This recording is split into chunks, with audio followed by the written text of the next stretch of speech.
Let's suppose you own a home in the UK and you want to build a house extension. You're pretty sure you need an architect, but you've never hired one before, and you want to know how much to budget for their fees.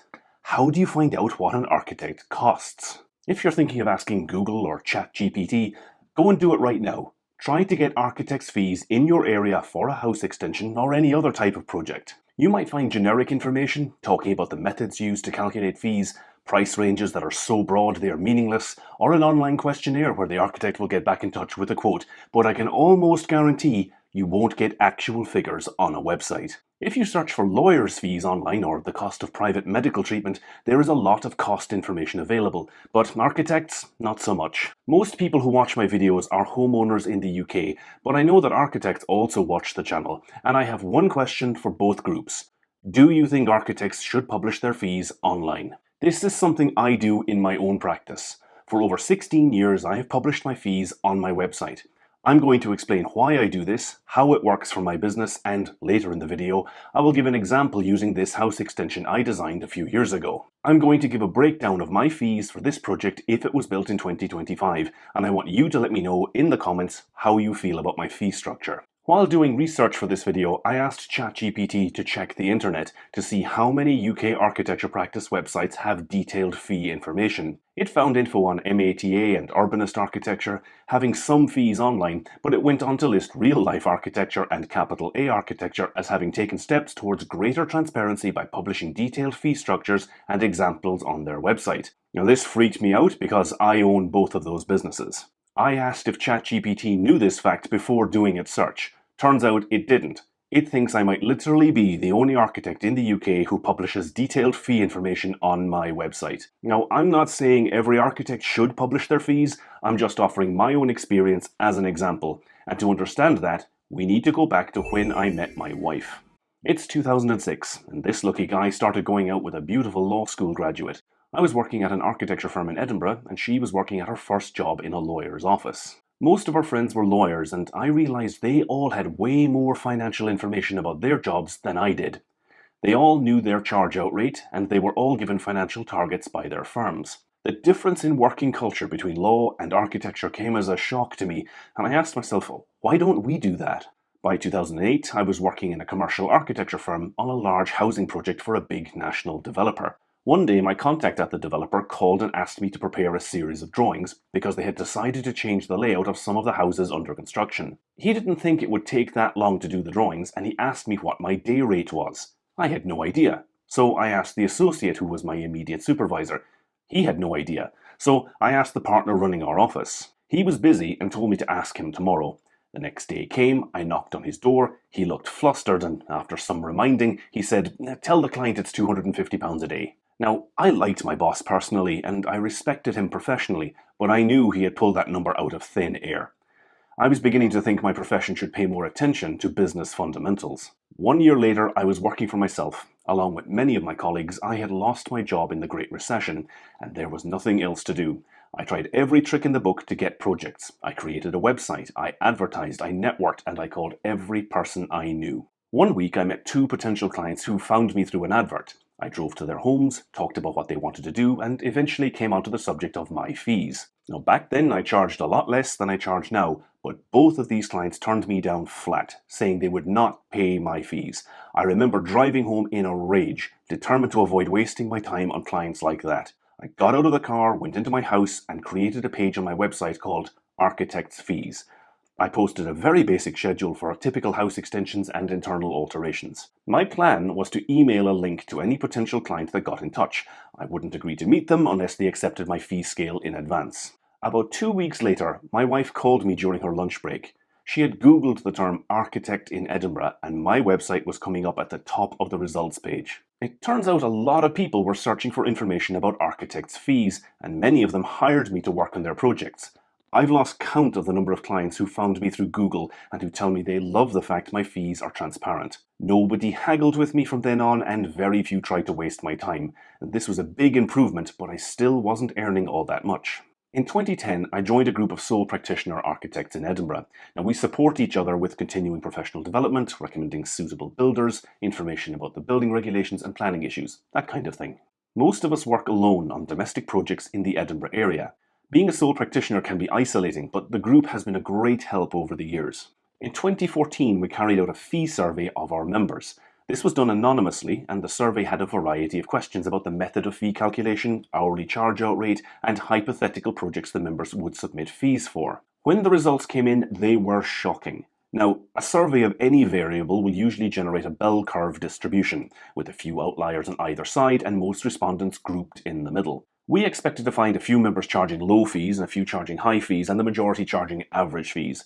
What we got was a flat distribution. The same number of members were charging £30 an hour as charged £50 an hour as charged £70 an hour. Despite the fact we all worked in the same profession, in the same city, and mostly on the same type of projects, our fees were wildly divergent. Some architects' fees were half or double what others were charging, depending on how you look at it. We went on to run the survey annually, and in subsequent years the distribution of fees has narrowed significantly. We now have a bell curve. Most of us charge similar prices, with a few charging less and a few charging more than the average. I should be clear that at no point did we sit in a smoke-filled room and agree to fix our prices. We just gave every member a copy of the survey report and let them draw their own conclusions. It seems architects often have no idea what our fellow professionals charge, and if we don't know, then what hope has the average homeowner or indeed any other client? Accurate information helped my group of architects in Edinburgh, some of whom were struggling to make their practice profitable, and I include myself in that. This survey gave me the confidence to charge more for my services. That increased income then gave me the ability to spend more time on projects and to produce better designs for my clients. In my first year of business, I worked on 42 different projects. Last year I took on just 9, and my turnover is almost 3 times higher than when I began. It's no accident that the projects which won awards and got published in magazines came along after I increased my fees. I was able to spend time working to create high-quality spaces without running out of money. My clients got a good service and a nice building, and I get fair compensation for my effort. I think that's a win-win situation. Publishing fees was helpful to my clients, but it wasn't until I knew what other local architects were charging that I could really make my business work. I think it would be much easier for everyone if architects routinely published their fees online. I don't think many UK architects feel confident talking about business or comfortable discussing money. I suspect this is because our formal education does not focus on these topics. To give an example, a few months back I went to a training seminar arranged by the Royal Incorporation of Architects in Scotland. There were about 100 architects at the event, and several different speakers gave presentations on a variety of subjects. One speaker was an expert whom I have sought advice from in my own work, and I know he is widely respected in the profession. He gave a presentation on how to do a cash flow forecast. A few of the audience were in their 20s, but most were my age or older. There was nothing wrong with the presentation, it was thorough and clear, but I couldn't help thinking we should be teaching this stuff to undergraduates. It shouldn't be necessary to explain cash flow forecasts to practicing architects, but here we are. I don't pretend to have all the answers, but I do think greater transparency on our fees could help everyone, clients and architects alike. So on that note, this is how I structure my fees. I have one schedule for house extensions and another for internal alterations. This reflects the type of work I do. Each schedule is organised in the same way, with the construction budget on the left-hand side, and my fees are divided into 6 different stages. The construction costs exclude VAT. The RIBA use a plan of work with 8 stages for a project, but I condense this into 6 because I find it makes more sense to regular homeowners. Breaking my fees down like this gives clients the option to only engage my services for some of the stages. For example, some homeowners manage the builder themselves without an architect. At the very beginning of a project, I meet with the client and agree what they need, how much they want to spend, and I advise them on what they are likely to be able to afford for that budget. This is the project brief, and it determines the level of fee I charge. The first stage is the feasibility study, where I draw their existing home and then draw options for the changes we plan to make to that home. This is the only part of the process where I charge by the hour, because I don't know how many times a client might ask me to change the drawings before they arrive at a design everyone is happy with. Every stage after this is at a fixed price, provided the design doesn't change from what we agreed in the original brief. If the client agreed to design a 1-story extension, but later on decides they really want a 2-story extension, my fixed price fees increase. The planning stage is pretty obvious. This includes preparing and lodging a planning application, negotiating with the planners and neighbours if necessary, and it also covers modest changes to the design if requested by the planners. It does not cover redesigns if the planners refuse the application or dealing with a planning appeal if the client wants to go down that route. My fee for this stage doesn't just cover the time spent doing the work. Getting planning approval to extend a home makes it more valuable, and my fee includes the fact my client's home is now worth more as a result of my skill. A building warrant is the building regulations stage in Scotland. I work with a structural engineer to produce detailed technical drawings of the work. I arrange fee quotes for that engineer, but the client pays them direct. This stage also covers producing construction information that will allow the contractor to build the project. I find it makes more sense to produce those drawings at this stage because some clients want to manage builders themselves. It is entirely possible to get a building regulations approval with drawings that are not sufficient to price or build the project. Next up is pre-construction. This is where I get contractors to price the work using the drawings I prepared earlier, along with a scope of works document which itemizes every major element of the project. This stage involves meeting with the client to agree what they want in their home and then negotiations with contractors to hammer out a price for the work. The construction stage is when the fun happens. I arrange a contract between the builder and the client, and I administer that contract until the work is complete. I charge a fixed sum per week, but only if I have to carry out an inspection that week.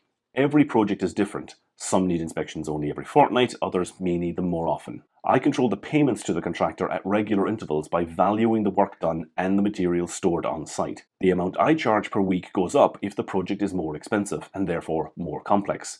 Smaller jobs have less scope for variation. The bigger the budget, the more time I have to spend checking things during construction, and the fee reflects that.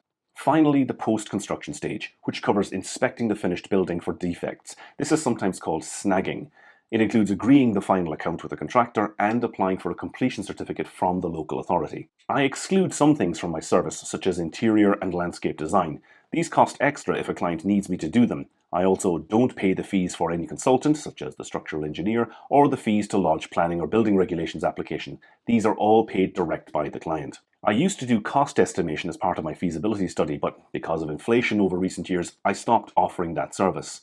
In some cases, we can get builders to price the work earlier on in the process, but that's not always possible. Alternatively, I could help the client engage a QS to estimate the cost, but I found that few quantity surveyors have experience altering older properties, which makes up a lot of my work. Because projects can last several years, I have a clause in my contract that reviews the project every 12 months and increases the fee in line with the retail price index for any stage that has not yet begun. Let's look at a real example of my architect's fees. I started designing this project back in 2021 and building work finished in 2024. I made a video about the construction costs a few months ago. It came to £150,000 plus VAT overall. There's a link in the description if you want to check that out. The job was relatively simple because we weren't making any changes to the interior layout of the existing house. It took 11 hours to design this project, including looking at some different options. At £100 per hour, that comes to £1,100 for the feasibility study. The extension didn't qualify for permitted development, so a full planning application was required. If the design was within permitted development rules, I would make an application for lawful development certificate as part of that feasibility study. In my view, the design is relatively low risk, so my fee for planning would be a fixed price of £2,000 in this case. This fee doesn't just represent the time taken to do the work. Getting planning permission to make my client's home larger also makes it more valuable, and my fee reflects that increase in value.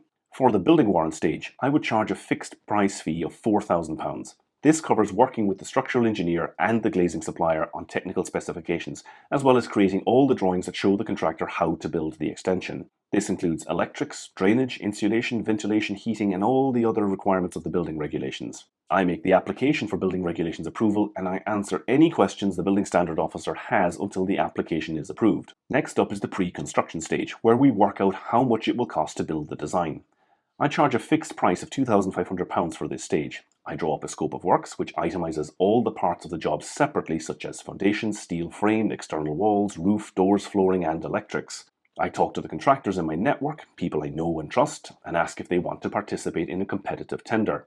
They may have other projects on at the same time, or maybe the job is the wrong size for their business, so I always check first. Itemizing the prices like this helps to work out if the prices are fair or whether contractors need more information to get accurate costs.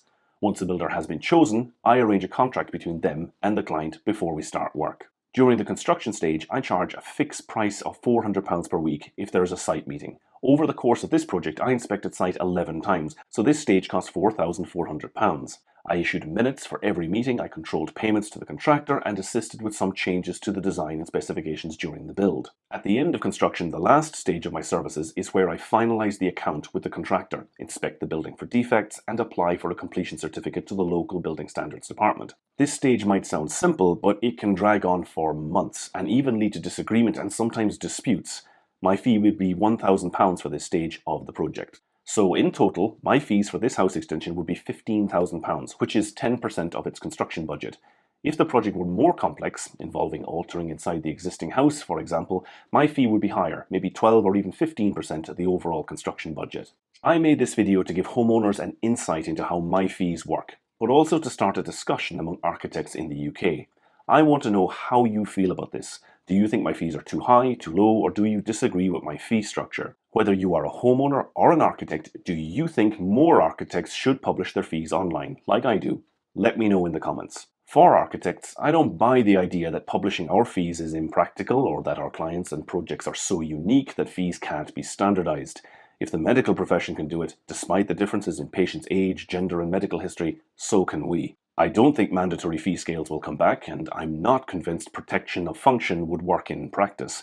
I'm not a fan of top-down solutions. I prefer the idea of change from the ground up. If you found this video useful, check out this playlist, and be sure to drop a like. It really helps the channel.